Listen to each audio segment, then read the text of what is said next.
I sat down next to a woman I'd never met before, and literally the first thing she said after we'd exchanged hi and exchanged names was, "So how long have you wanted to be a woman?" Oh, okay. Straight in. Straight in.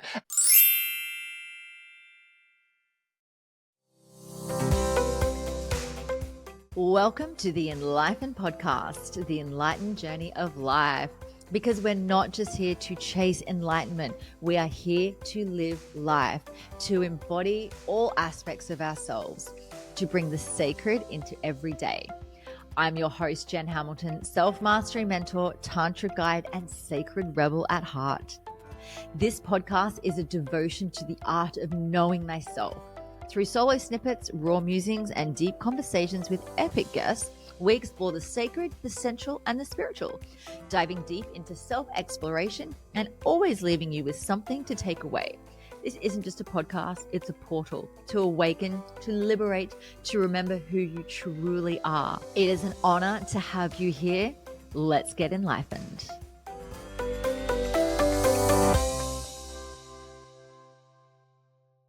Hello, beautiful soul. Welcome to another episode of the Enlighten podcast. My very special guest today is Rudi Landmann. Rudi is many things: a Pilates, breathwork, and meditation teacher, life coach, cuddle therapist, consent educator, diversity educator, and runway model. As a non-binary person, Rudi moves through the world as feminine and uses the pronouns they, them.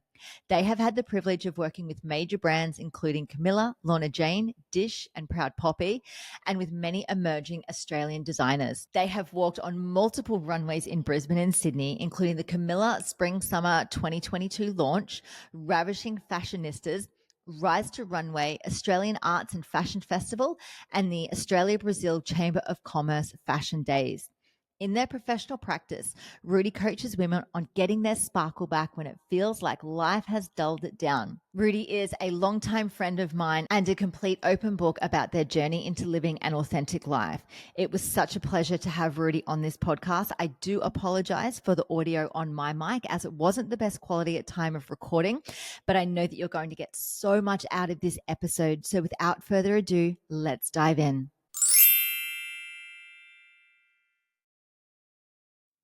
Hello and welcome to another episode of the Enlightened podcast. I'm your host, Jen. Today I am joined by the stunning Rudi Landmann. Welcome, Rudi. Hi, it's so lovely to be here. We've been talking about doing this for so long. I know, like for literal years. Literally so, years. Yes.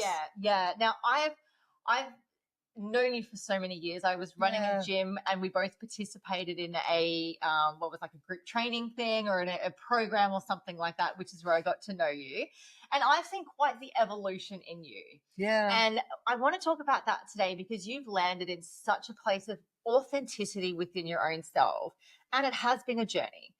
And I want to hear, and I want all of the listeners to really, just take away so much about authenticity, because we know that the frequency of authenticity is the highest version that we can exist in. Absolutely. Which I love that, because tell us, what does authenticity even mean to you? I love this question just because authenticity is one of those words that it just gets thrown around so much at the moment. Like it's in vogue, right? But then what does it actually mean? And, you could go to a dictionary sort of definition. You could come up with, it's just kind of being real, your real self.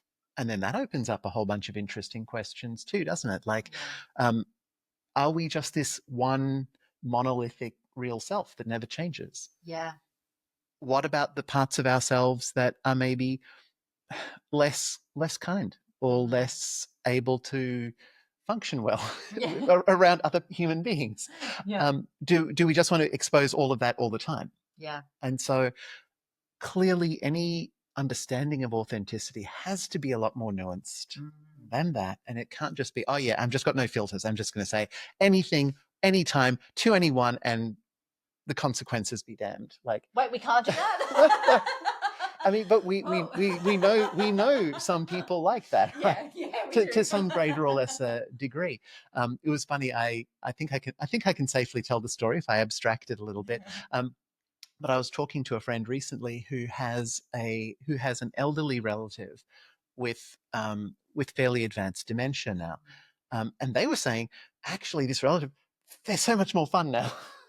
I've heard that. They are literally, this is someone who had always been very reserved, very, reserved is probably the word, but is now just saying all the things that they had always wanted to say, feel to be gone. And yeah, I guess in this specific context, I guess this is someone who's, is being cared for, is not as fully functional in society as you or I. So it can be fun, but most of us aren't going to be able to do that, and probably it's going to be damaging. It's going to be damaging to people and to ourselves if we were to just turn the filter off, and deal with it and just let it all out all the time. So so I think we need maybe a more functional definition of authenticity. I love that. And what does that look like for you? I think it comes down to three things. Yes.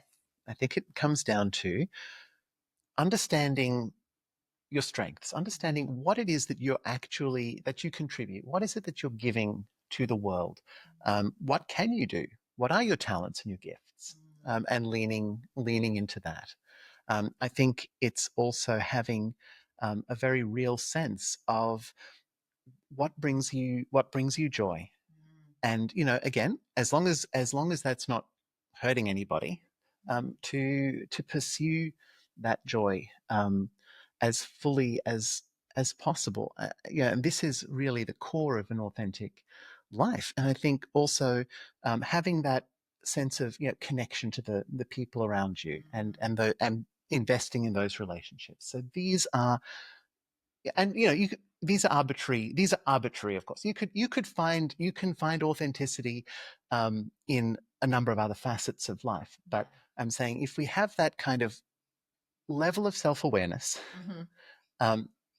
about who we are, what we bring, how we relate to people, and what lights us up. That may be a functional authenticity, right? Rather than because the alternative is to construct a life according to somebody else's rules. Okay, and I think we can agree that that's the opposite of authenticity, right? Absolutely. That is doing something because you think someone thinks you should live that way or do or society or your culture, your religion. There's so many, I guess, dictating elements that we decide from a young age, I'm supposed to be this way. Right. Yeah. I'm supposed to do this. I'm supposed to act this way. And it's drummed into us as children. Children should be seen and not heard. Sit like a lady. Like there's all these sort of things that are drummed into us from a young age, and we're sponges as kids. Yes. When we're in those imprinting years from 0 to 7, we're in a theta brainwave. We're absorbing everything. Everything's going into our subconscious mind. We're making up our mind about the world based on all this information coming in, which we carry through our whole entire lives with us. So whatever's going in those prime years, we're going, yep, that's the truth. Okay. And then that's really shaping our perspective of the world. And then we get to adulthood and we're like, oh, I don't know what to do with this. This is not in alignment with me anymore. Right. And that can be, a really difficult thing to come to terms with and usually there has to be a disruptor, right? And I think both of us see that in our lines of work, that people can cruise along on autopilot for a very, very long time. And then something upsets the apple cart. Something, for me, I usually frame it in terms of a betrayal. And when we use that word, often I think we instinctively think of like a romantic or, a betrayal in a partnership. And it doesn't have to be that. I mean, being betrayed by something you trusted. Yeah. A reality you trusted. Yeah. That the betrayal that can be from, you've given 60 hours a week to this job and you've done all the overtime and, you've worked really hard. And then Steve from accounts gets promoted over you, right? Right. It feels like betrayal. It does. Because there was an unspoken contract, and maybe it was ridiculous. Like maybe it was a completely unreasonable thing. Maybe Steve is the most deserving person in the world for this job, right? But to you in that moment, it feels like there was an unmet contract. Something was betrayed, and it's caused you to think, well, why did I put in all that extra time? Like, why did I devote myself to that job? And if it's something that you really love and just something that you're passionate about, of course you're going to do that. But if you were doing it from a sense of some kind of unspoken mutuality that's not being met, then yeah, absolutely, it's going to fracture something. Yeah, absolutely. I love that perspective on things. Was there a particular thing that happened in your life where there was a betrayal of some sort that you could really tell us about that? Let's get into the juicy bit. Like, tell us about a betrayal that's shifted the trajectory of your life that you're on. There have been a few over the years, but maybe one of the most visible ones to anyone who's watching here. So I am transgender, and one of the catalysts that helped me discover that was a betrayal. It was that so you talked earlier about how we met through a health club that we were both at, and we were doing fitness challenges and all these things, and I got, so bit of a quick backstory. Like, I have worked for most of my professional life in the tech industry. For most of that time, I lived the life of, a really stereotypically unhealthy tech worker, right? So completely sedentary, steady diet of junk food. And by that, I meant like I was working in an office in the CBD, and I would have been eating McDonald's at least 5 days a week. Wow. Right? Mm-hmm. So I weighed 143 kilos and felt terrible, not surprising. Decided to do something about that, changed my life, started eating healthy, started exercising regularly, started going to a health club. We're laughing here because the owner of that detested the word gym. It was never a gym. It was a health club. It was like, we're actually Brisbane's worst gym because we're not a gym. So, but yeah, so, and, I became very lean, very fit. And again, so another bit about me, I'm autistic, so I don't do things by halves. I lean fully into them. And so, yeah, I went from zero to being a marathon runner. I went from zero, like never having ridden a bike in my life, to buying myself this fancy Italian carbon fiber road bike and doing rides, in the 100 to 160 kilometer range. Wow. So went all in. Eventually ended up opening my own fitness studio. Yes, you had a bar studio. A bar and Pilates, yeah. So, and the narrative that our society teaches us is that you want to be lean and fit and hot. And that if you're really unhappy with what you're seeing in the mirror and in the photos, what you need to do is lose a ton of weight, get really athletic and fit, and then you're going to love what you see. And guess what? It didn't happen. It didn't work. Dun, dun, dun. Right? So, and I actually entered a period of deep depression. I started seeing a psychologist at that time because what I was expecting, the contract that I had made was that, okay, you want to feel good, and I did feel good, but do you want to love what you see in the mirror? You're going to feel, and I didn't. It was kind of horrifying, to be honest. Wow. I had a really strong reaction, and this was not what I was sold. Yeah. This is not what I signed up for. This was not my contract. Yeah. And so for me, in that moment, I had to do some exploring. And again, I was supported by an amazing psychologist in doing that. And what eventually emerged was that I was really not comfortable with the gender that I had grown up in and that I'd always thought myself to be, although there'd always been cracks, right? And trans people often talk about these as cracks in the egg. In retrospect, you can see all these things, like from the time you were 12, and realize that, oh, okay, there was something there. But yeah, but that sense of we don't transform in whatever way until something breaks, right? And we see, oh, this isn't working. Because if everything was hunky-dory, like if it was all sunshine and puppies, we would be, there's no reason to challenge our expectations. So it's a gift, right? It's profound. That kind of betrayal is profoundly painful and profoundly unsettling, but we need it, or we need it for growth. I don't know that growth necessarily and we were talking about this a little bit just before the podcast, but that kind of transformative growth, I don't think we kind of transform unless something upsets the apple cart. I think it has to happen. Yeah. I think there has to be a big enough fracture in reality for it to be monumental enough. Yeah. And of course, growth can grow and can happen in other ways as well, but not that kind of, I guess, radical, transformative, turn the world on its head kind of growth. I think that needs a rupture, a betrayal. Yeah. I can't think of an example where I've seen that happen for somebody where it hasn't been that hasn't been the catalyst. And I think, this is true for everyone, and statistically. So, I know that clearly a lot of the time, the first thing people notice in meeting me is my trans. Yeah, how fabulous you look every time. How you outdress everybody with fabulousness, and it's like, Rudi wins. Thank you. It doesn't always happen, but thank you. But what I mean is that, and so I know that only like trans people make up maybe 0.5% of the population. So whatever that rupture is for any given individual, they're unlikely to find a different gender underneath it. It's statistically unlikely that, if God forbid, but if you had a big rupture in your life tomorrow and your whole sense of who you were and some kind of massive betrayal, statistically, it's unlikely that underneath that you're going to find, I always knew I was a man. Probably, possible. Probably not going to happen. I mow the lawns a lot, so sometimes I wonder whether, like, no.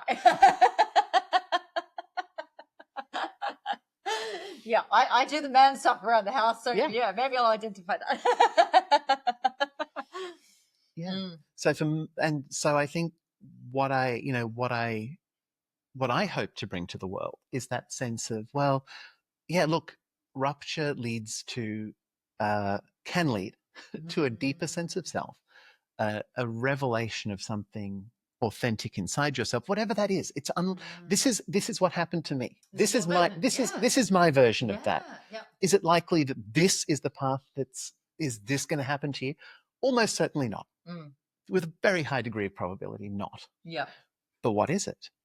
There's a line by an American poet, Mary Oliver, who says, paraphrasing here, but it's something very much like, what are you going to do with this one wild and crazy life? I say that, one wild and precious life. I say that all the time. I say it to my partner. I say it to myself. I say it to my clients. I've said it on the podcast before. Yeah. I love it. I love it because it's a short, sharp piece to reflect on about, like, hang on a second. Like, let's just come into the present moment. Realize what a blessing it is to be here. Realize, stop fucking around. Yeah. Like, live your life. And it personalizes, right? It says, what are you going to do, right? Yes. Not what did mum think you should do? What did your parents think you should study at uni, right? Yeah. What does that lifelong friend of yours who's always interfering in you, but what does she think you should do? Like, what are you going to do? Yeah. Because in the end, it is your life. Yeah. We don't have very long. No, we don't. None of us are even guaranteed a tomorrow. So what are you going to do? Like, it's on you. Yeah. Absolutely. Because half the time, and the other thing that I think we both know is that half the time, those people, they're not even paying attention anyway. No. Or whatever you choose, they're going to have some other piece of helpful, unsolicited advice on what you should do now. And it's like, so you can't, none of us has enough time to waste on that, on trying to live according to how anyone else thinks we should live. Yeah. So the rupture that happened for you, would you like to share a bit more about that, like specifics that happened for you that then led to you going, because obviously you mentioned about getting into fitness and body shape changing and going, this isn't actually bringing the joy that I had pinned, that this means this or this means that. What happened then? Yeah. Okay. Well, and it's kind of I'm enjoying telling this story to you specifically because you were there when this was happening. Yeah. And you saw maybe the first steps into that transformation. So I had become very lean, very fit, and kind of horrified by what I was seeing in the mirrors and the photos, which is not what I'd been sold, right? It was, you should love this. And again, look, a whole bunch of things happened, and there's all these little pieces to the puzzle, but some of them were, for example, my psychologist actually, who's very pragmatic. I still see her, the same psychologist now. We've got a great relationship. She said, okay, well, and she actually had an album of an art project that this American photographer had done years ago of athletes' bodies. And a wide range. So everything from, your ultra lean greyhound sprinters through to power lifters and wrestlers and like everything in between. All kinds of different athletic bodies. So number one, there is no such thing as an athletic body, right? No. There's this incredible spectrum. It's a full spectrum, exactly. It just depends on, well, which sport? What are you talking about? Yeah. And one thing I noticed is that as I looked through the male bodies in this portfolio, I don't want to look like him, and I don't want to look like him, and I definitely don't want to look like him. And I was actually finding it really hard to find representations of masculinity that resonated with me, and I couldn't find one. But I did notice that there were many of the female bodies that I resonated with. And to clarify, I don't see myself as a woman. I see myself as non-binary, something in between. I didn't think that I was going to create a body like theirs, but I was noticing there was a masculinity that I was reacting against and a femininity that I was being drawn towards. So that was a very early noticing that, oh, okay, that's unexpected. So when people say, oh, did you always know that this was you? And I said, no, I was the most surprised. I was more surprised than anybody else to discover this. It's not something I'd even... Psychologist going, oh, yeah. Yeah. I want to go into that very moment though. You're flicking through the portfolio. You're having this realization. What is that like? Yeah. So, wow, beautiful question. It is. So, it's a sense of curiosity. It's like, what's going on here? And again, I think the autism possibly helps me in this scene, although I hadn't been diagnosed by that time. I came more recently. I can actually kind of detach almost and I can be quite clinical even in self-analysis. So curiosity was the most overriding thing. It's like, wow, okay, this is not what I was expecting to find. And then also, look, there was some fear. So what does this mean? Nothing in my life up to this point has prepared me for this moment. Yeah. It's like, oh shit. What even is this? Yeah. Yeah. So that was a really disquieting thing. And I said that to her, and she was able to contain that for me and said, look, it doesn't have to mean anything. It's what this is a noticing. And so, but it was that moment of disquiet. It was that moment of, I realized, I think at the time that there was a shift. There was like, wow, okay, I've just learned something about myself that I did not know. Yeah. And I don't even know what to do with it.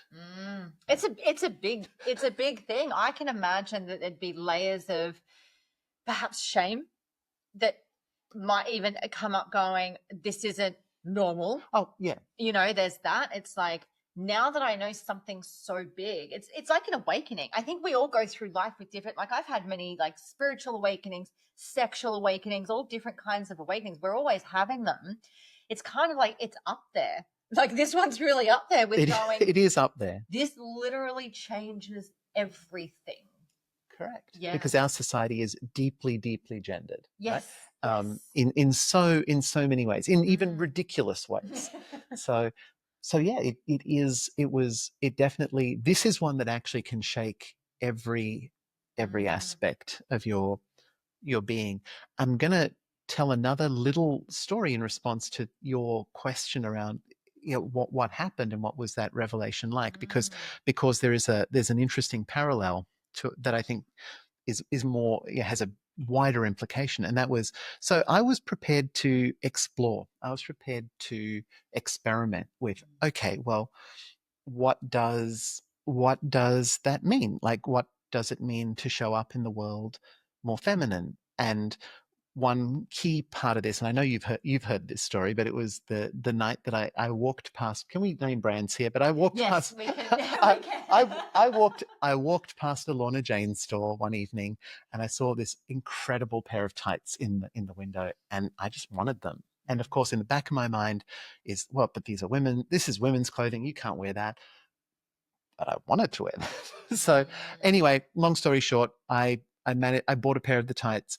I wanted to wear them to a park run that I was doing, and I literally put them on and took them off 3 times before I dared walk out the door in them.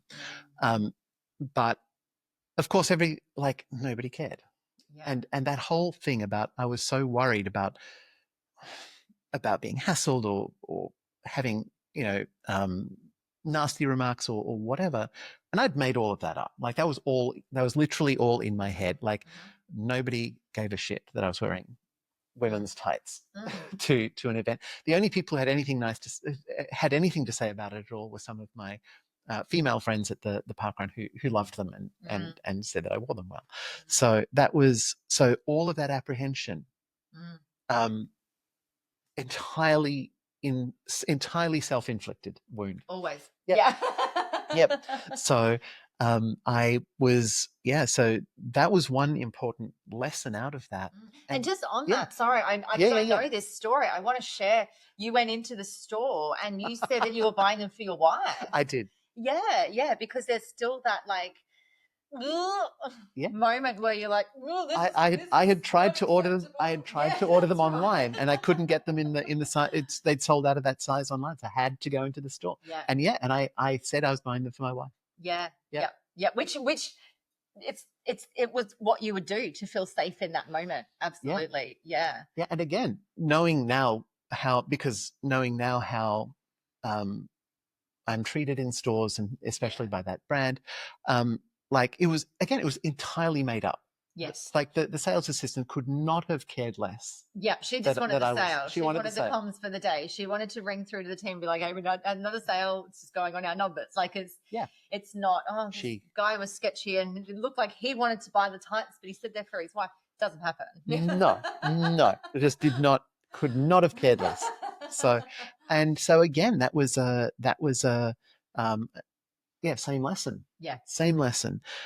And the other thing, the reason I wanted to talk about the tights was because the reason I love that label is because the bright, bold prints, and that it's not just another boring pair of navy or maroon leggings, right? There's bold, bright, happy colors, patterns, and so often at parkrun or other events that I go to, there's a lot of women who will say to me, "Oh wow, I love that print. I love those colors. I wish I could wear that." And there they are, all in black. Yeah.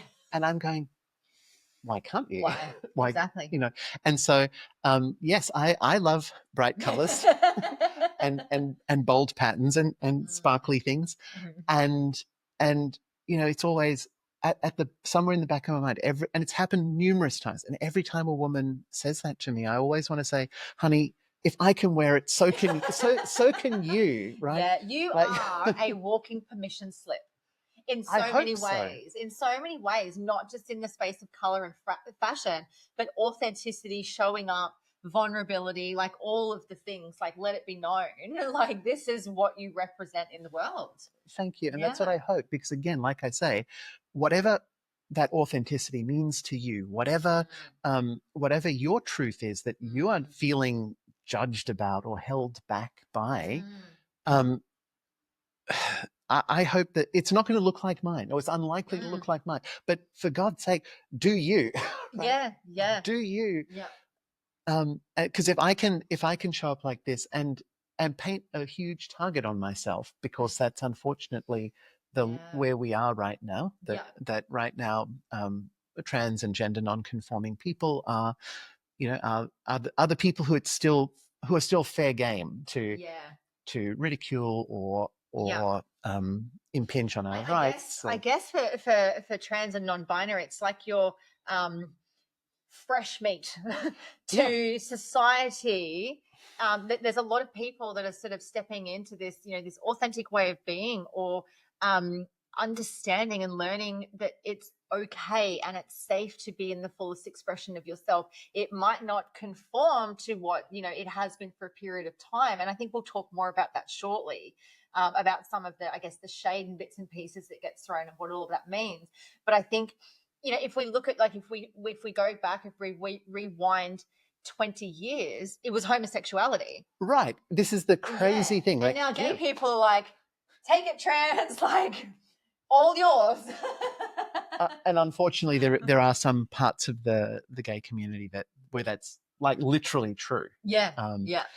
And who have forgotten that, this is what they were saying about you very recently. But also a lot of the shit is the same. A lot of it is a lot of the anti-trans jokes and rhetoric and posturing right now is what was being said about gay people 20, 30 years ago.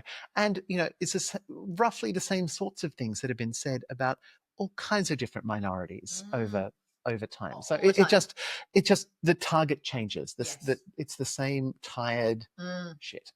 And what would be really nice is if, in general, people could stop yelling at each other. Hey, stop living your life differently from how I like to live mine. Exactly. Because that's what it comes down to.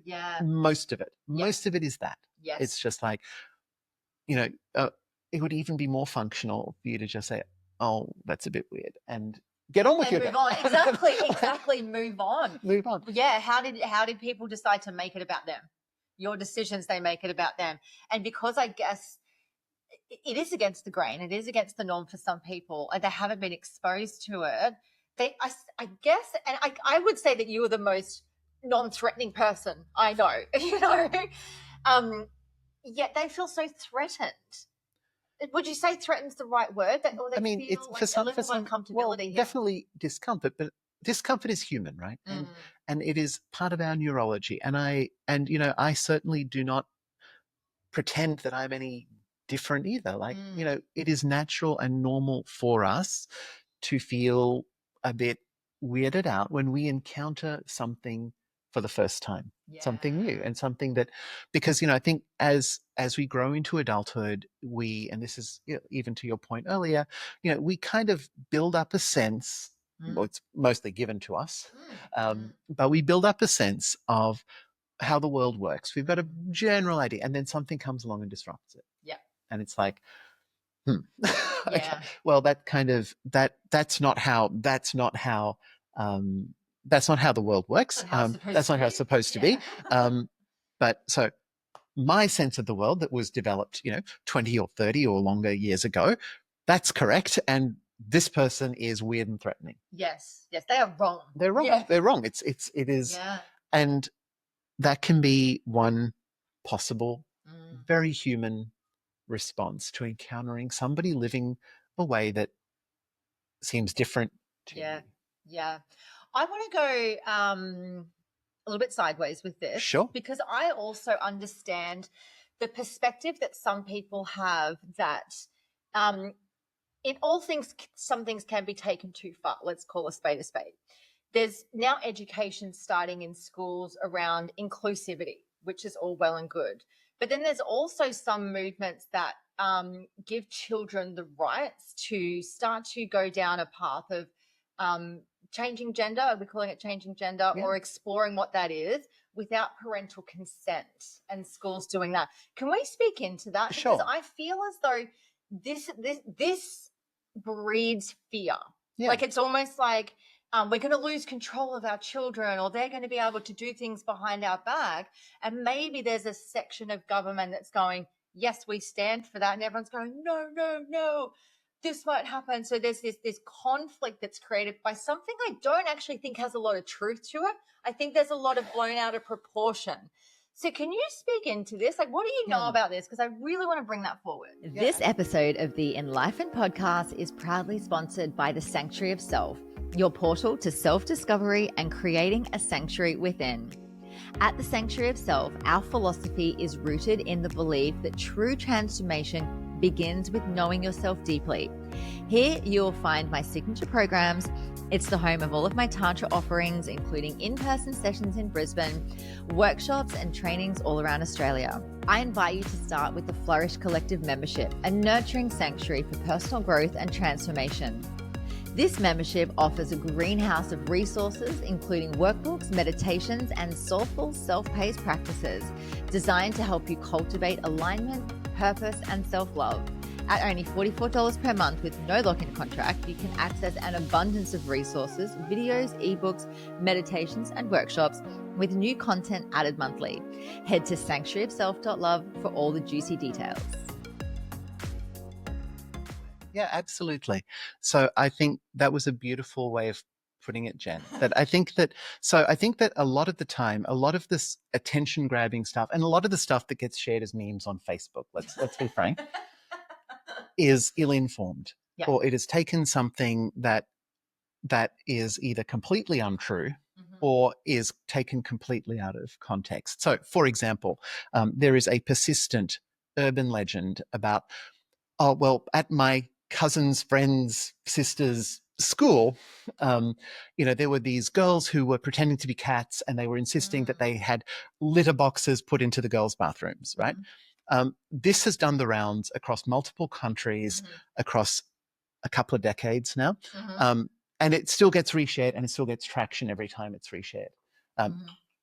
As far as anyone has ever been able to determine, this did not happen. So if anyone listening out there actually knows the school where that happened, or when and where, what school, what country, what state, what city, write in and tell us. Because as far as anyone has been able to determine, this is simply a fabrication. It's a lie. It's a lie. There's stuff around, there is a lot of concern and confusion around children's access to gender affirming care. That's the wording I was after. Yeah. Yes, thank you. Gender affirming care. Yeah, and again, look, this is there's so many dimensions to this. But so part of it is this question about, well, schools are being letting kids do these things behind their parents' back. Well, again, if that's the case, let's talk about specific incidents, because this is, if it's true at all, this is not happening at any kind of scale. And yes, as you say, some people, because humans are humans, some people can inevitably take something too far. Or do something that's inappropriate. But let's talk about the inappropriate action and the person who's made a bad call, and let's address that, rather than say, the sky is falling. This is a madness or a social contagion that is taken over the world, right? Yeah. So let's be very careful when we're identifying excesses to say, well, that is an excess, and that is a specific situation. And that you won't find probably anybody saying that was a good idea. Yeah. So I think that's important to bear in mind, and also just to be informed. So, for example, there is a lot of concern around trans children's access to puberty blockers. Is like a hot topic. Yeah. That's one that's relevant here in our home state of Queensland, because we've recently elected a Conservative government, and I think probably their second order of business was to say that any trans children who are not already on puberty blockers must not be prescribed. That they put a freeze on it until they can hold an inquiry and make a decision. Despite this being the model of healthcare that health professionals around the world have been using for quite some time, I trust medical specialists to make those decisions more than I trust politicians to make them. Yeah, for a start. But and even to the point of, what do these drugs do? Why were these drugs invented? Why do they even exist? puberty blockers were first introduced to care for cisgendered children, so children who are not trans, cisgendered children who are experiencing a condition called precocious puberty. Okay, what's that? I've not heard of that. Precocious puberty is where, under some circumstances, some kids can actually begin puberty way ahead of schedule. Like we're talking about kids entering puberty at the ages of like 6 or 7 years old, right? And these drugs were invented and developed to help those kids to say, actually, no, we can actually put that on hold and then take you off them at a more developmentally appropriate stage, and then you can go through puberty at a more normal time. When coming to care for trans kids, it was then discovered, we can also use this so that kids wouldn't be in the position of having to make potentially life-altering decisions whilst they're still kids. It's like, let's put all of this on hold. You can grow up, you can develop a bit more sense of yourself, you can get a bit older and a bit more mature, and then you can figure out what you want to do without having had puberty make irrevocable changes to your body. Like I said, I only discovered my transness in my 40s. But I can think back to what puberty felt like to me and the changes that it made to me that I was profoundly uncomfortable with. And it's normal for kids to be uncomfortable around puberty, right? But it is but it's I think there's a big difference between that discomfort and then discomfort that then stays with you the rest of your life, which is my experience and the experience of a lot of other people. So could I have avoided those changes? In retrospect, if that had been available to me, that would have been great. Is there long-term side effects, do you know, of these blockers? Like, do we have any information on this? So the best medical knowledge, everything has potential side effects. Absolutely. And also not doing things has side effects. That's true. So, but the as far as the medical research, as I understand it, there is no known ongoing long-term effects that are significant, that a significant risk. To the same degree that as I said, like these were developed for cisgender children who were experiencing puberty way ahead of time, and it was just a way of buying them some time. It wasn't necessarily. Well, was it at all? At all. It had nothing. It had nothing to go. Okay, we're going to make a statement here. No. If you're feeling confused in your own body, let's just stop everything. It wasn't for that initially. That's great to know. And similarly, so there is a lot of concern. There's a lot of concern about children are having gender affirming surgeries performed on them. Like, well, nowhere in the developed world is that true, as far as I know. Except for a couple of very, very specific instances. So the gender affirming surgeries that are performed on children in developed countries are overwhelmingly to intervene in a condition called gynecomastia, which is where teenage or adolescent boys, again, because of hormonal differences and the way that their bodies respond to their own hormones, some adolescent boys develop female breasts. And for cisgendered boys, this is a very distressing thing to happen. And so they are often surgically removed. So those boys undergo a mastectomy, often whilst they are still kids. Of course. And if we say if we say that is, of course we would want to do that. Normal. That's normal. Of course we would want to help those kids. But back the other way. Right? But hang on, you're performing a gender-affirming surgery on a child. Yes. It just so happens that the gender-affirming surgery is a cisgender. Space. Of course. Right? Yeah. Now, I want to clarify, I'm not arguing that we should be performing gender-affirming surgery, like trans surgeries on kids. I'm not saying that at all. But I am saying that we need to have a broader understanding of what are we actually saying here. So yes, are gender-affirming surgeries performed on kids? Yes, they are. Which kids? boys who grow female breasts. They're the ones who are being operated on. And unfortunately, and this one's more contentious, gender affirming surgeries are often performed on intersex children. Right. So children who have, the technical term is now regarded as something of a slur, disorders of sexual development. A lot of people working in this field prefer to use the term differences of sexual development. So it can be that there can be people who have characteristics of both male or female bodies, or they have an anatomy and a physiology that doesn't neatly fit into either box. Sure.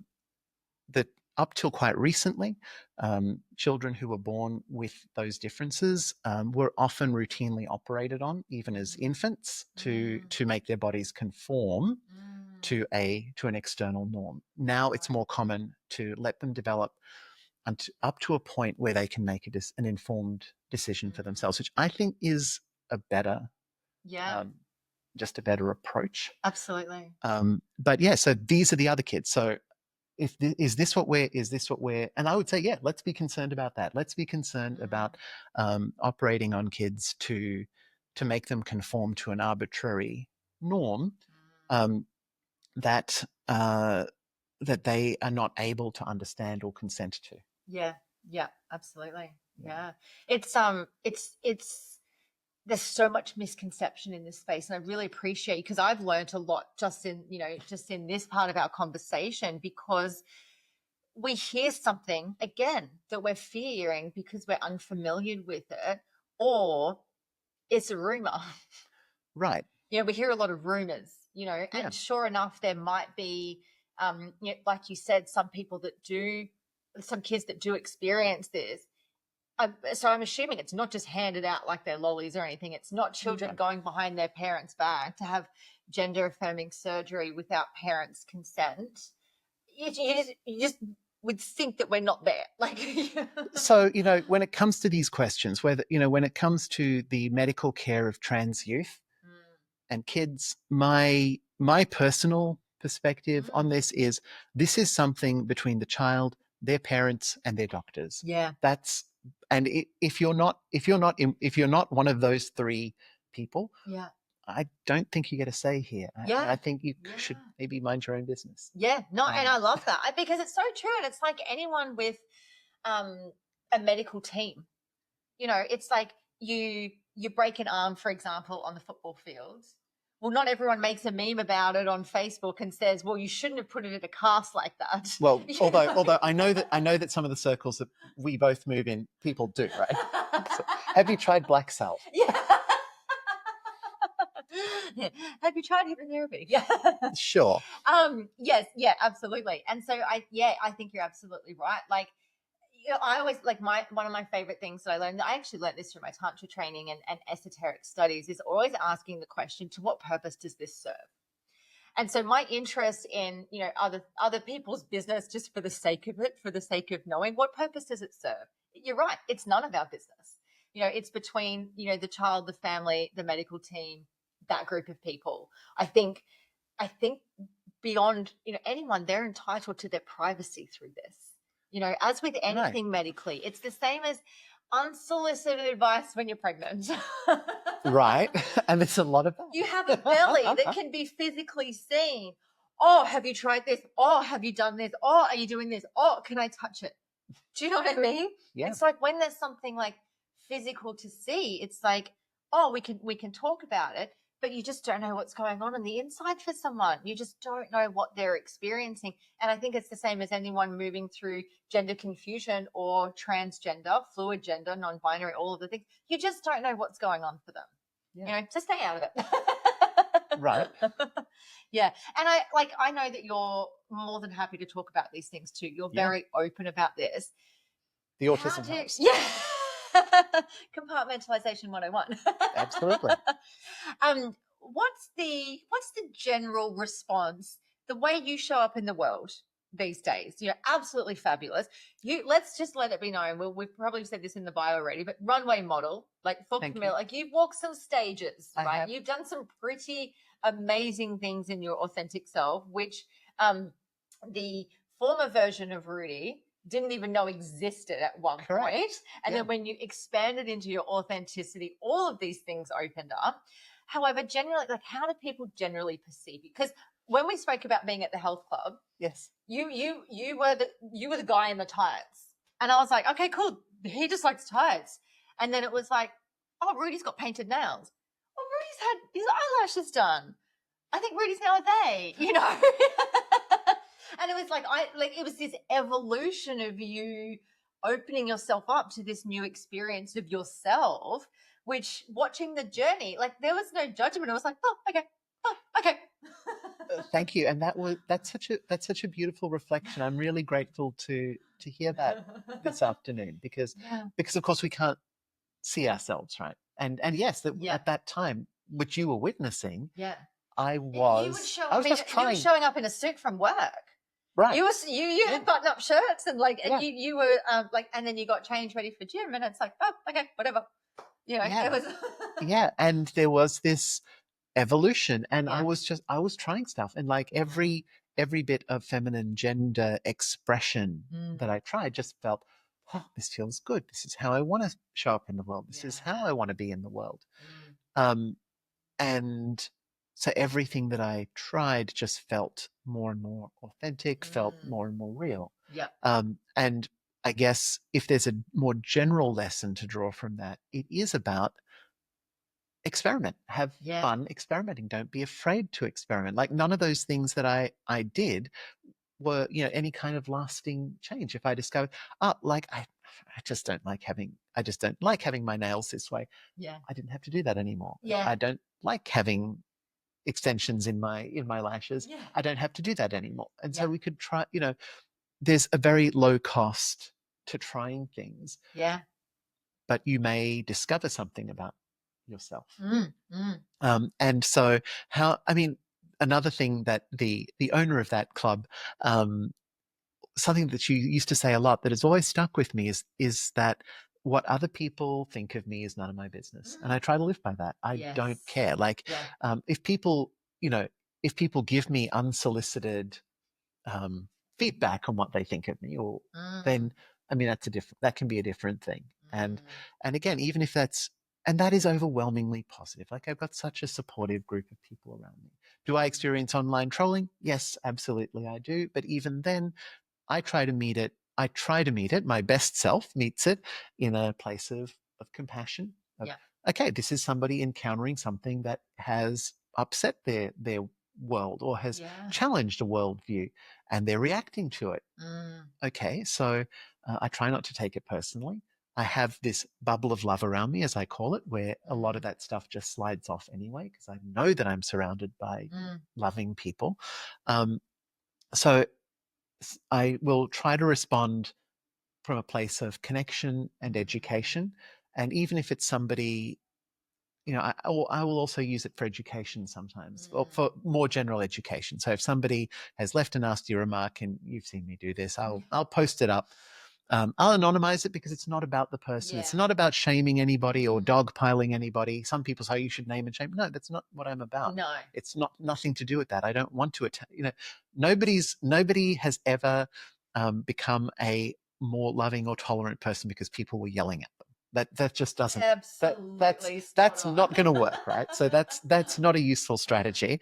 But if I can take some of those hurtful and hateful words and say, hey, look, this is the reality that trans and non-binary people are encountering still in the world. We are not there yet. This is why this comment is unhelpful or damaging, or this is perhaps a misconception that is contained in this comment. Let's talk about that.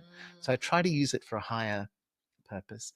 I was, and I experience low levels of street harassment. I feel unsafe sometimes, which is this one of the most wild parts of that transformation was that, I'm 6 foot tall. For most of my life, I've weighed, around 100 kilos. I'm big. And when I was presenting as a cisgender male, my personal safety was not something I ever was even aware of, let alone concerned about. Like it never occurred to me. And of course, I believed my female friends who would say that's not their reality. Yeah.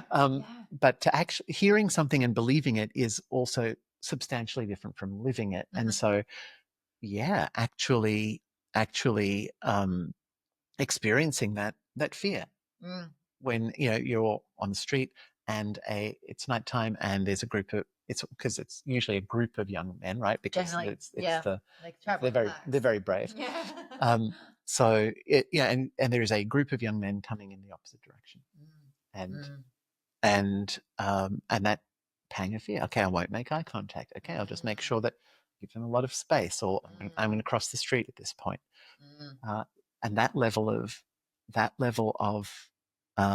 and that, okay, well, they ignored me. They're just having fun. They're just a group of guys out on the town, or a couple of them made a comment or something, and just that fear, or am I going to pass and then I'm going to be attacked?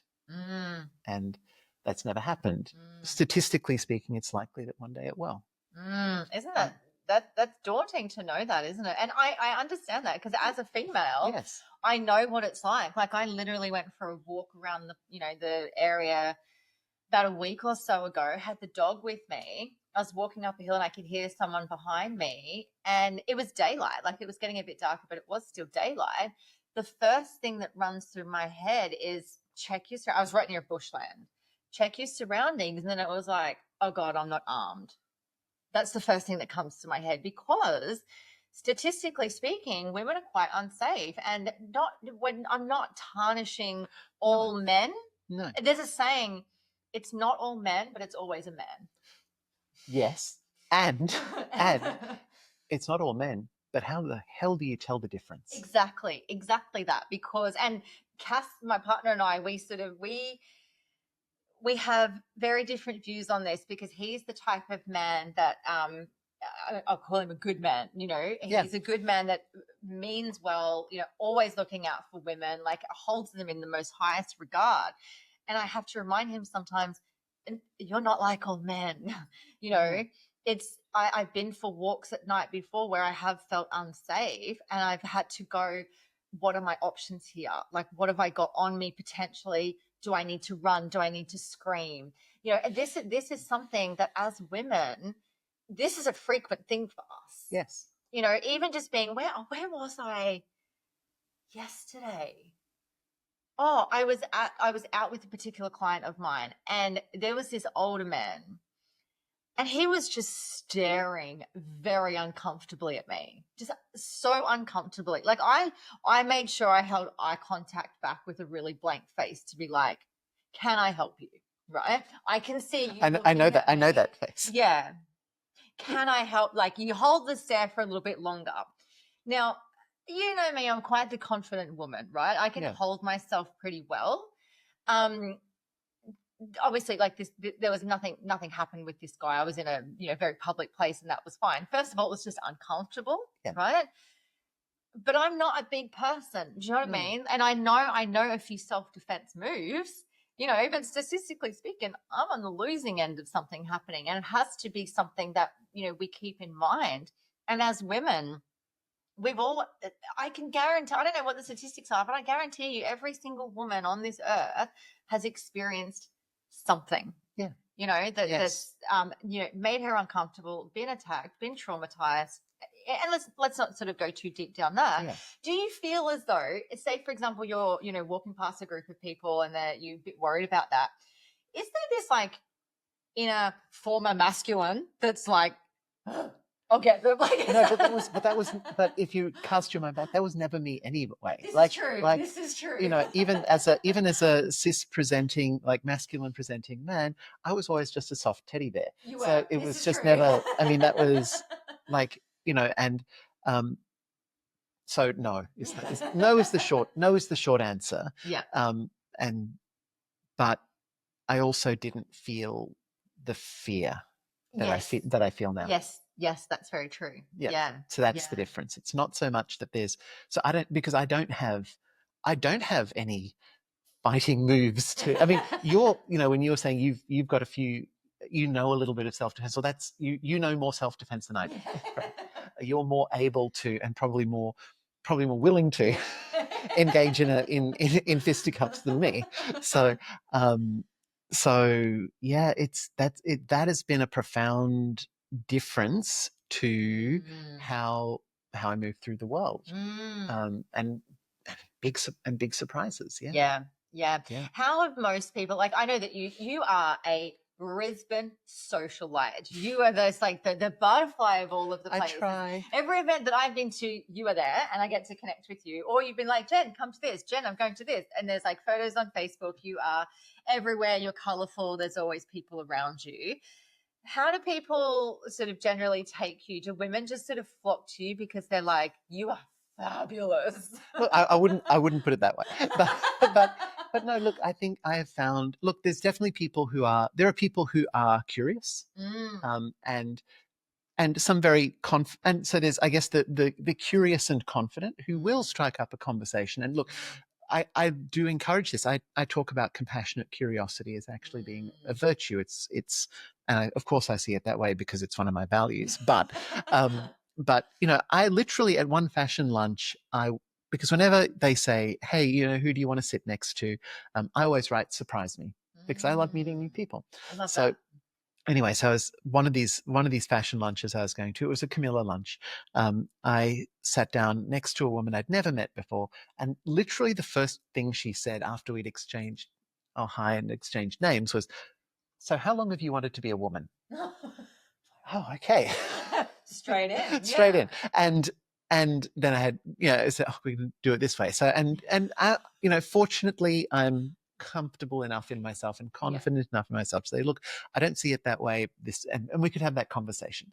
But so there's the confidently curious. Yes. There are the people who are curious but never, but who don't ask. And in fact, I've done a lot of podcasts now, but the very first podcast I did was at the invitation of an event organizer who said to me, "Hey, Rudi, you're a regular at my events, and I always have people asking me questions about you." I say, and I don't know the answers. Yeah. So would you mind coming on? Can we talk about this? I said, yes, absolutely. Yeah. So there's that. Is there negative reception? Absolutely. I mean, I don't know that I've ever experienced that to my face at an event, but statistically, I'm sure there are people who are not comfortable around me and who avoid me. Sure. Yeah. And again, it's none of my business, right? Yeah. So, I think there's a wide range. And then I have a lot of supporters as well. Absolutely. It's really funny because I remember that podcast that you did. And I remember you telling me all about it. And I was so excited to listen to it afterwards. And we both adore that event organizer. Yeah. And I remember being at one event, and I'm telling you now, you as your beautiful transgender self was more welcome there than I was as a vegan. Because the comment was made, I was vegan at the time, I'm no longer vegan, but the comment was made, and we've got food for you vegans, kind of thing, and which was all in jest. Yeah. It was all in jest, Yes, in jest, but at the same time, and when we're talking about any minority, right? Yes.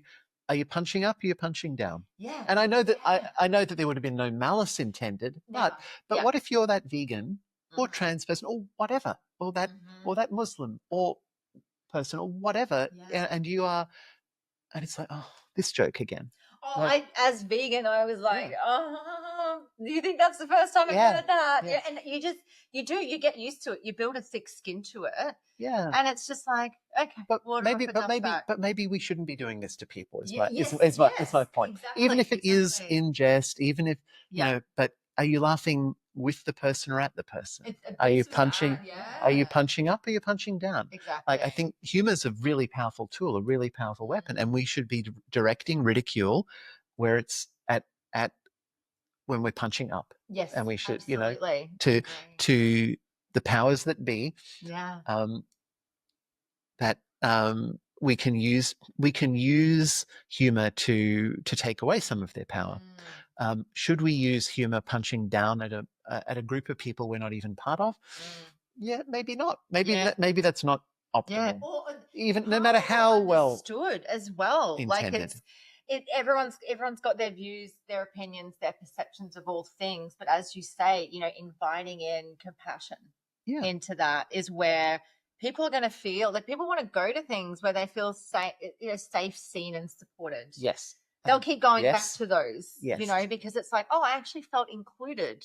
And it's like anything. It's like friendship circles. It's networking events. Like you and I have gone to a lot of networking events together. You keep going back to the places that you're like, oh, that gave me the warm and fuzzies.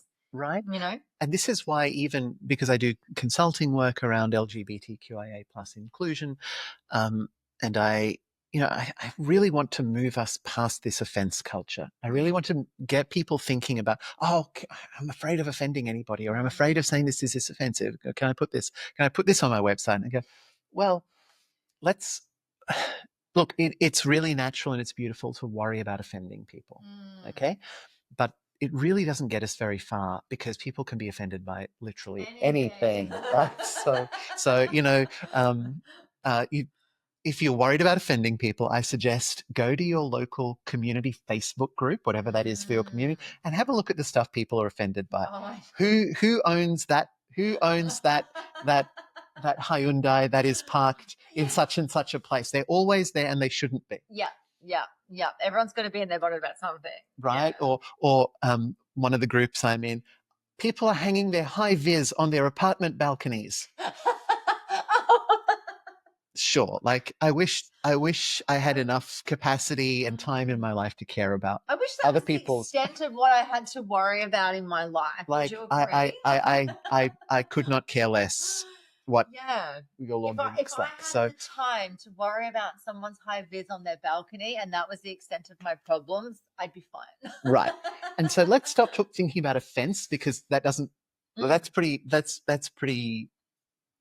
low value, right? Yes. And what we can look at instead is welcome. It was exactly what you were saying, right? How welcome does somebody feel in this space? How can I make people know that they are included here? And so one of the a psychology practice that I consulted for last year, in their footer, they were trying to send a message of inclusivity, and they did say that they welcome all the people, and all in capital letters. And I said, yeah, okay, but also at the same time for neurodivergent people, and especially there's a big crossover between gender non-conformance and neurodiversity. That's another thing we could talk for hours about. But we are so used to people saying all, oh, but not you. Yeah. Right. Yeah. We do not often feel like we are all people. Sometimes we don't even feel like. Sometimes we don't even feel like people. Yeah. So I would say that the suggestion I made was, the recommendation I made was, where you're saying that, because I knew that the intention was for specifically for LG. Well, and the reason they were putting it there was specifically for LGBTQIA plus people. I said, look, spell it out. Actually say that this is an LGBTQIA plus inclusive practice, if that's what you mean, or whatever you mean by all. Actually unpack it and make sure people feel specifically welcomed. Not as this is, you have to do this, or I talk about it always in terms of missed opportunities. This is great. If you want to make it more effective, this is something else you could try. Because we don't always feel spoken to. Isn't it? So let's talk about the offensive part, because there are, say for example, I know of a lot of women's circles. Yeah. Okay. And there's inclusive language coming through. All women are welcome. All identifying women. Yeah. And then there's the terminology vulva owners. Yep. And so is it offensive if something's, say for example, let's just call it a women's group, but it's then designed for vulva owners? Do you, who identifies more as the feminine, are you offended by not being included in a women's event because it's designed for vulva owners? Like, let's go there. Yeah, sure. Absolutely. Absolutely. And I think, so for a start, I don't think there's a hard and fast rule. And so for me, I'm not offended. And I firmly believe, and again, this is a political talking point, and this is of global significance right now. But I firmly believe that there are places and times where I absolutely uphold cisgender women's right to create and maintain a space for cisgender women. Absolutely. And again, if we're looking at the language vulva owners, remember that includes trans men. Of course, yeah, right? yeah. And again, so that gets back to the intentionality of the facilitator or the creator of that event. And sometimes it is because at some of those events there are practices, or there are invitations to practices that actually deal with the physicality of female body parts, right? Yeah. And so, and if that is what that's about, then I mean, and I know that there are some practitioners who, in a sense of being inclusive, they're happy for anybody with whatever body parts to be there, and say, well, but this is, and they will frame that in terms of, well, your energetic womb or your energetic yoni. Sure. And if that's something you're drawn to, I don't feel necessarily drawn to practices like that. But but I certainly appreciate that openness is there if I wanted to. But and this is another. There's another interesting tangent here around the question of trans men, who are usually not even talked about in these conversations, and there's a bunch of reasons around that. But yes, so if you are framing an event in terms of vulva owners, know that you could have like a very large, muscly, bearded man turn up who is a trans man. Yeah. Right? Yeah. And is that going to be a problem for you? And if it is, then maybe you need to think about what you're actually saying and what you're actually standing for. And I absolutely get that, especially, with the horrific statistics we know around abuse, that the presence of a male or male presenting person in a particular environment could be really uncomfortable or triggering or traumatic for some women in that group. And absolutely, that's something we need to consider, and we need to, everyone needs to be sensitive to this. And sometimes that's going to be something that is really salient because the event or its content might be speaking directly to or opening up potential for I guess maybe opening up or examining some of that trauma, in which case this could be really problematic. And other times it's not necessarily, it's a full moon circle. Right? And it's like, maybe this isn't an issue here. And maybe this particular attendee is not comfortable with a male looking or male presenting or masculine looking person in the group. But number one, who's to say that's not actually, I mean, I've sometimes misread somebody as trans, and no, it's a cis woman, just with very masculine features, or traditionally masculine features. So number one, and so this is where even things like the different anxieties over bathrooms start to become an issue. Like, but this is a cisgender woman. She just has facial features that look maybe more traditionally masculine. Number one. So, and then a reframing that I've sometimes used, because I've been asked this question in consulting before, has been, well, what would you say to a participant who said that she was really uncomfortable that an individual of a particular race is at this event?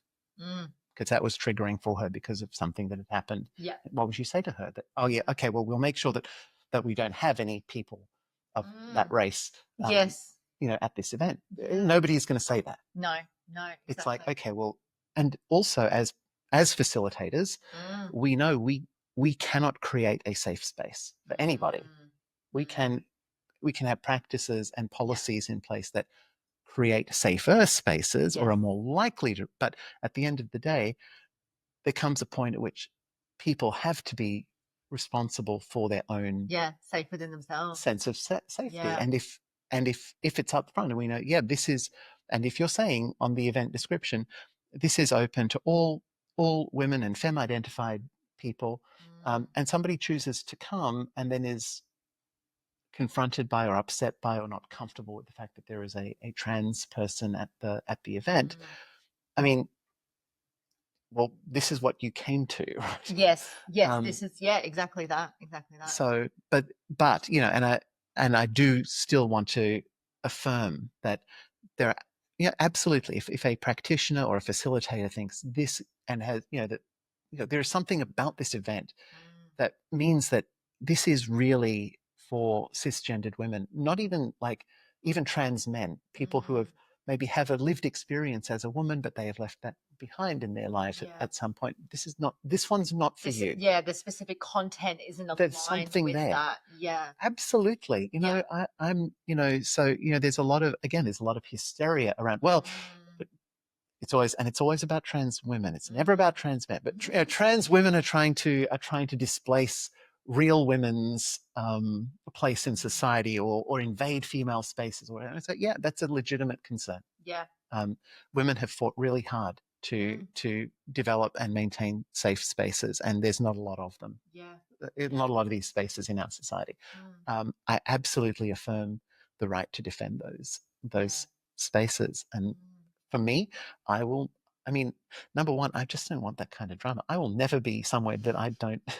Yeah. I don't think I'm invited, or I don't. No, think that's the thing. Generally, you're coming in as a trans person, probably more intimidated in a group, especially when you're starting out, in a group of people that you're, somewhat identified to, but biologically not in alignment with, but still want to be included in this. That you're probably feeling more than what they're feeling threatened by. Does that make sense? Yes, and almost invariably, yes. Yes. That's very perceptive. Yeah. And it is almost always. It is almost always that. I was on a panel discussion last year, and it was on inclusion, and it had me representing queer people. It had a few other minorities represented as well. I'm being circumspect here, but and everything went really well. And at the end of and this was an optional panel discussion that was part of a summit.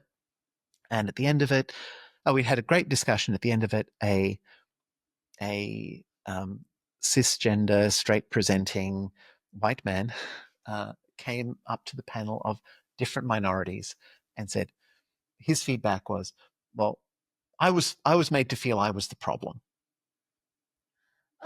Well, and look, there's a lot of possible responses in that. And of course, none of us had intended that. That was exactly the opposite of what we had intended. Yeah. And all I could do in that moment was be very apologetic and say, look, that is not what we hoped for anybody. But, but there is also that moment of, well, okay, so even if we didn't intend it, maybe we did create that for you. And you sat for an hour in a room wondering, am I the problem? Am I the one that doesn't fit? Am I welcome? Am I even welcome in this space? And maybe he went home, and maybe there was a moment of reflection. We can hope that it was like, yeah, okay, well, maybe they didn't intend it, but I really felt uncomfortable for an hour and wondered if I was in the right room. Yeah. And that is the experience of so many minorities. Yeah, absolutely. That's Tuesday for me, right? That's not. And again, you chose to come to a panel that was very explicitly labeled, this is what it's about. Yes. And these are the minorities that are being represented here. And that's what you went away with. That's what you took from this. Exactly. It was a weird moment. And again, I'm not saying this to shame this guy, but in the same breath, there is that moment of you've got to be responsible for your own. Like, if you don't think that's something that's going to be of interest to you or valuable to you, then why are you choosing to go to it? What purpose did it serve him sharing that with you guys as well? Like that, I asked that question. I'm like, okay, have the experience, but what did you gain from, did you just want to halve the problem that you're experiencing fully on the inside? You wanted to share that around to share the load of the cross that you now bear? Well, yeah, I mean, I don't know, but it's a beautiful example of exactly what you were just saying, right? So that level of discomfort. Am I in the right room? Am I going to be welcome here? Are people going to be nasty? And and if it's something that if I have any question, and I will ask an organizer in it ahead of time, and I will say, hey, look, I'm a trans femme person. I would love to be at this. Is that okay? Have you ever had any knockback from that? Has anyone ever said no? I'm trying to think. I think maybe once, and so to put that in perspective, this is like hundreds of events a year over like 7 years. I think I've had one organizer say, yeah, no, this is specifically for cisgender women. Yeah. and that was fine because that's it. Because I did something else that Saturday. Yeah, so, and the thing is, like, that you asked, and it's okay for people to say no as well. It's okay for people to say this actually isn't aligned for us, and like that's okay too. You know, one of the most beautiful things that I learned in my consent training, because I'm a wheel, I've trained in the wheel of consent and the consent educator, is a beautiful thing that came up in one of our trainings. One of the participants framed it as, if I haven't heard your no, how can I trust your yes? Yeah. And so a no is a gift. A no is a blessing. It's to know, okay, that's clear. I know what that is. And I know that if there's a future event and you say it's fine to come, I'll feel very safe knowing, because you said that this was not for me. Yeah. But so if you say, yes, this is for me, then I will feel very confident that you're not just, that isn't, that you're telling me the truth. Yeah. And I think there's been, again, sort of like this catastrophized version in the media that happens. And like, if we look at, for example, transgender men entering women's sports. Yeah. And then I guess like a lot of it, I can speak on behalf of a lot of women, that a lot of women feel as though we have clawed our way to having certain rights over a period of time that men have just had longer. And then it's almost like, is this infiltration of men trying to take over? Like, I understand this tarnished perspective, but I certainly don't feel that all, transgender people have that within them to be like, I'm going in with an ulterior motive. Like, what they've had to go through to be in the fullest expression and wear a beautiful bright pink floral dress doesn't mean that they're coming after everything that women have fought for. Correct. And then again, there's a lot of nuance that gets lost here. And even the science around like how big an advantage are trans athletes at, if any, depending on even the particular sport. Because we've seen trans competitors removed from chess. Okay, which I think where we're at. Okay, so this is where we're at. This is something that really happened last year. Okay. Right? From darts. Okay, so and even in other sports, the science is not as clear cut as we would think. And so again, it's like, rather than make sort of blanket statements, can we be more nuanced? Can we actually look at, does this make sense? What does the science actually say? How can we make this fair for everybody? And also knowing that, even assuming that it's a completely level playing field, sometimes that trans woman will win over a cis woman. And most of the times she will not. Yeah. So, because otherwise you're going to say that, oh yeah, trans women can only compete in women's sport if they're guaranteed to lose. Like, we can only don't be good or better. Like, And where have we heard that before? We've heard that, well, in homosexuality, we've heard it but in particular in women competing in men's fields. Oh yes, you can enter this space, just don't be any good at it. Or don't expect that we will recognize your greatness or brilliance in this field, whether it's science or real estate or whatever that men have dominated. What do you think that looks like then, to find it, like, literal equality in all of this? Like, what is it? Where do we need to get to as a society to just all get along? To all, like, is it that simple? Can I live in fantasy land where it's just like, it is puppy dogs and rainbows? Look, humans being humans, that's we're not always going to get along. And if the sorts of questions we've gone for some of the big ones here today, and I really respect that. I'm very grateful that you feel safe enough and open enough to be able to ask these sorts of questions. So we've talked about healthcare for trans kids. We've talked about trans women in sport. So if the answers to these things were easy or obvious, we wouldn't be having these conversations. It'd be so true. The matter would have been settled decades ago, right? So so I believe that we'll never satisfy everybody. Yes, true. But the ways that we move towards inclusivity and truth is to just check our assumptions, to look for, so I would, again, and this is me, I would always look towards verifiable truth, objective truth. So, for example, if we say that, so even if somebody has had a surgical transition and has been living fully as a trans woman for X number of years, and her serum testosterone level is below this threshold, some people will say, there are some things that happen during male puberty that will actually mean that she now has a lifelong athletic advantage. But is that true? And so, a careful. So we need to learn more, and we need to listen more. And it could very well be that, yes, it turns out that bone density or whatever, there could be factors that are advantageous, unfairly advantageous. So, and then how do we deal with that? Well, it's not going to come up in chess, for fuck's sake. So, okay, so can we right? So can we not do that for a start? Could it be an advantage in swimming? Could it be an advantage in running? Yeah, maybe. Let's look at that. And to my simple mind, to me, maybe if you can quantify that, if you can actually point to numbers and say, yes, this is the percentage chance, or this is the statistical likelihood that will make this trans woman more unfairly competitive in this sport, then let's put a timing handicap on her. Yeah. If you can know the numbers, if you can show me the numbers that say that she's got an advantage, well, we can take that advantage away, right? Yes. Exactly. So how can we even out the playing field but still being inclusive?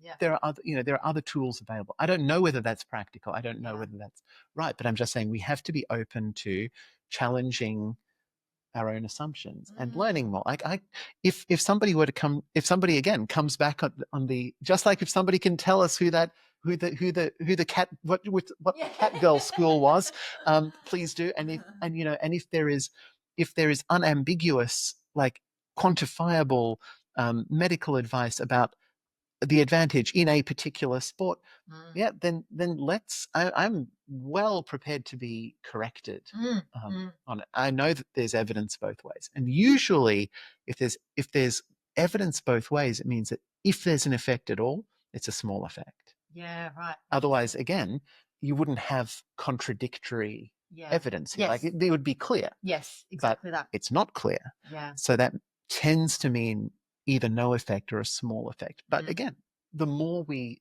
need, just like in my own life, I hope that I've been able to be courageous in testing things out and trying things out and seeing, does this make sense? Does this fit? And as it is within, so it is without.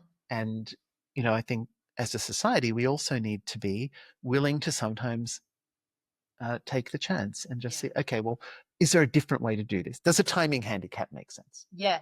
Or is there another way? Like bring the suggestions forward. Like what does that look like? Yeah. Absolutely. But blanket bans, like blanket statements are rarely going to get us closer to. Absolutely. To I feel that's also from, again, it's that place of fear or uncertainty or just like against the grain that says it's this way or no way. You know? Yeah, absolutely. Yeah. Let's circle around to the amazingness that you are. So you're a coach. Tell us about the work that you do, because like I love the transition from going from the tech industry and now what you offer people. And I love your tagline. I help women get their sparkle back. Yes, you do. Yes. Tell us about the work that you do. So I'm a life coach. I do have a lot, and I got into that from career coaching, which showed me the power of that model. I do have a specialization in love, sex, and relationships coaching as well.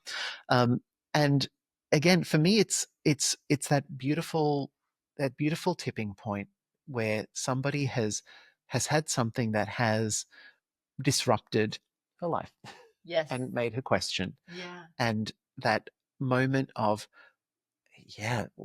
is this all there is? And usually, and I find I work mostly with women in their 30s, 40s, and 50s, where these ruptures tend to happen. Professionally, in relationships, in in sense of self, there can be a lot of things that can actually Yeah. disrupt life and actually open somebody up to those questions. And so, yeah, it really is.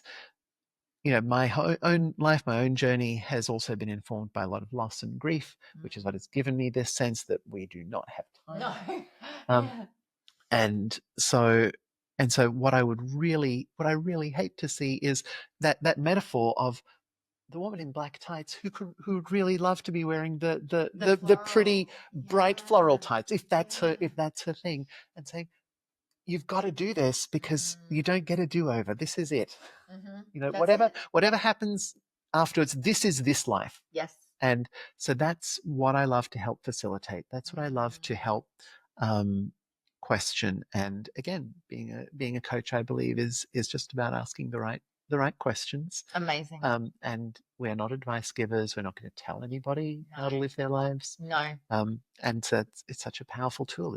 It keeps the person the center and the expert on their own life and their own experiences. Yeah, and we will link to your website and everything in the show notes as well. You've written a book recently.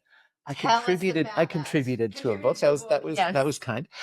Yes. So the book is called Authenticity and Action. We've just had the launch in London 2 weeks ago, which was amazing. And it will be available sometime next month. So we're just doing the final proofs now. And my chapter is called Magic Happens. And it is literally about when we open ourselves up to these experiences, when we show up as our authentic selves, the things that can happen. And yeah, you called out some of my runway experiences earlier, but that happened because I was always showing up. I was loving some of these brands. They knew how much I loved them. Yeah. And when opportunities came up, they thought of me. Yeah. And even the book itself, it is kind of like a kind of a circular reference in that, because I had first connected with the editors putting together the book at an event, and they had responded really well to my presence and how I had welcomed them. Yeah, beautiful. And so even the opportunity of the book and going to a launch in London and speaking on a stage in London happened because I had shown up as my authentic self, and somebody had seen that and valued that. Yeah. And yes, are there people out there who do not value the self that I show up as? Absolutely, there are, and they should go on and get on with their lives. Yeah, absolutely. I don't mind. They should totally do whatever makes them happy. Exactly. It's just somewhere else. Yeah, beautiful. And so do you work with people just in person, online? What does that look like? I just opened up a one-on-one space in Tenerife. So I've got a little office there, which I'm very proud of. It's my little sanctuary. But I also work online as well. I think most of us have that kind of flexibility available to clients. And I know that, like, obviously I see you at a lot of events when I go to events. So people see you out and about. If they recognize you, you're very recognizable. I mean, I will always come up and give you multiple hugs. We know that. Are you open to that? Can people Yes, people want to come up and ask questions and engage with you? Please do. Please come up and say hi. I love meeting new people. It's like literally my favorite thing. So come up and say hi. And we will be friends. And I love it when people do this, and it happens a lot. I have people come up to me all the time, so I'm very comfortable with that. I welcome it. Yeah, beautiful. And I think that sort of takes the pressure off people, especially if they're quite new to interacting with someone who's trans. And you go by the pronouns they, them well. And no doubt there'd be slip-ups all the time. And I know that you're totally fine with uncertainty with people and to ask questions, or if there's slip-ups that happen. So if you do see Rudi around, please go up and say hello and just interact, because you are just so full of kindness and compassion. Oh, thank you. So much wisdom, so much knowledge as well. Like, you know a lot of things. You've shared so many statistics and information that's really enlightened me today, which I'm so grateful for, and being just so open about everything as well, because it has been a journey for you, and it continues to be a journey. Like, this isn't just okay, you've arrived now, that's it. This is an ongoing evolution, as we're all in. Yeah. One final question for you Yes. before we wrap this up. Rudi Landmann. Yes. What is the meaning of life? I really believe that it is to find your joy and pursue it hard, as long as you're not hurting anybody else. Yeah. We create our own meaning out of that. Yeah, I love that so much. Rudi, thank you so much for being here. It's been so an much, absolute Jen. pleasure to have you on the show. And no You're doubt one of my we'll have you favorite on humans. We'll have you on again more. There's so much more to dive into. Thank you. So, Thank you. Yeah, awesome. Thank you so much for tuning in, and we'll see you on the next episode. Thanks. Thank you so much for joining me for this episode. I hope you love the Enlightened podcast, and the biggest compliment you can give me is subscribing to this podcast, sharing it, and leaving a rating and review. Feel free to follow me on Instagram. My handle is @JenHamiltonOfficial, and the podcast handle is Enlightened_podcast. You can also find the video version on YouTube on my channel. Just search Enlightened, and don't forget to hit subscribe. Have a beautiful day and enjoy living the enlightened journey of life.